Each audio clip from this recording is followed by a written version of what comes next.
He laughed when I said it, right there in front of all our guests. My voice trembled as I admitted that I had staged our first night together. Every beer, every song, every detail of my apartment had been a setup. And instead of anger, he just smiled, because he already knew, and he loved me for it. Hey everyone, welcome back to Reddit Revenge Stories, where we turn everyday moments of pain, justice, and poetic irony into unforgettable tales. If you've ever been underestimated or judged for wanting something too much, hit that subscribe button, because today's story isn't just about love. It's about a woman who turned teenage rejection into the most beautiful revenge of all. For me, it was love at first sight. He was my best friend's older brother. Tall, confident, and completely out of my league. I was the awkward teen with braces, giggles that never stopped, and a hopeless crush I could never admit. He barely noticed me back then. To him, I was just his little sister's friend, the one who ate their snacks and giggled at the dinner table. And when he'd pass by, shirtless, post-practice, smelling like grass in summer, my heart would sprint like it was trying to break out of my chest. But he never saw me that way. Not then. Years passed. I grew up, lost the braces, gained confidence, and built a life of my own. We hadn't seen each other in years until one night at a mutual friend's birthday party, he walked in, same smile, same voice. But this time he looked at me, really looked. And suddenly, I wasn't his sister's nerdy friend anymore. I was a woman standing in front of him, one who still remembered every single detail about him. When he mentioned he didn't have a place to crash that night, my heart skipped a beat. "Oh, you can stay at my place," I said, as casually as I could manage. But inside, it felt like my entire teenage heart had been waiting years for that one. Now, this is where things get interesting. Because I didn't just invite him over. I prepared for him. Call it fate, call it obsession, call it my rom-com villainera. But I made a plan. I wanted everything about that night to feel like we were already connected. Like the universe had nudged us together and whispered, "You're meant to be." So I staged my apartment. I made sure there was a T-shirt of his favorite football team draped casually over a chair, like it had been there for days. I placed a CD of his favorite band right on my nightstand, because of course, I just happened to be a fan too. And in the fridge, his favorite beer, the one I absolutely hated but was willing to pretend I loved. Was it manipulative? Maybe. Was it harmless? Absolutely. Mostly, it was my way of saying, I see you. I know you. I care enough to remember what you love. And when he walked in that night, tired, smiling, comfortable, he noticed everything. "Oh, you like our band name too?" he asked, picking up the CD. I smiled. Always have. He cracked open the beer, grinning. Man, finally someone with good taste. Inside, I was screaming, because every tiny move, every coincidence, was working perfectly.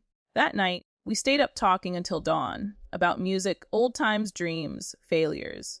And somewhere between laughter and quiet pauses, I realized this wasn't a crush anymore. He saw me, not the girl with braces, not his sister's friend, just me. And as morning light filled the room, he looked at me and said softly, "You know, I don't remember you being this incredible back then." I laughed. That's because I wasn't. He stayed for breakfast, then for lunch. And somehow, he just never really left. Years later, we stood side by side under a string of lights, our friends and family watching. And I decided to tell the truth. I looked at him, my voice trembling, and said, "Baby, remember that night you stayed over at my place for the first time?" He smiled, curious. "Well, I have a confession. That T-shirt, that CD, even the beer, none of that was coincidence. I may have staged everything to make you like me." The room burst into laughter. His sister gasped, "You did, Mohat?" And he, my husband, just laughed harder than anyone, because he already knew. He told everyone, honestly. That's the most adorable ambush in history. And that's when it hit me it wasn't manipulation. It was effort.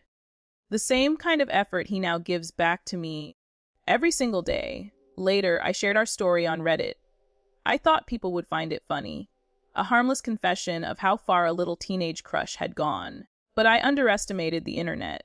Within hours, the comments section turned into a battlefield. People called me a manipulator, a psychopath, a leer. Some even told me to hurt myself over a story about a t-shirt and a beer. At first, I was shocked, then I was angry, and finally, I was heartbroken. How could something so innocent, something that had become the foundation of a happy marriage, turn into a weapon for strangers' cruelty? But then, my husband saw the comments. He walked in, phone in hand, and said, "Hey, you know what? Screw them. You're the best thing that ever happened to me." And right there, that was my revenge. Not revenge through hate, but through happiness. Because while they were busy tearing me down, I was standing next to a man who would never let me fall. Every cruel comment, every insult, it all melted away when I looked at him. Because he wasn't tricked. He wasn't trapped. He chose me, and every day since he keeps choosing me. So, yeah, I staged the night that started our love story, and it worked. That's not deceit. That's determination. That's love with a little bit of strategic planning.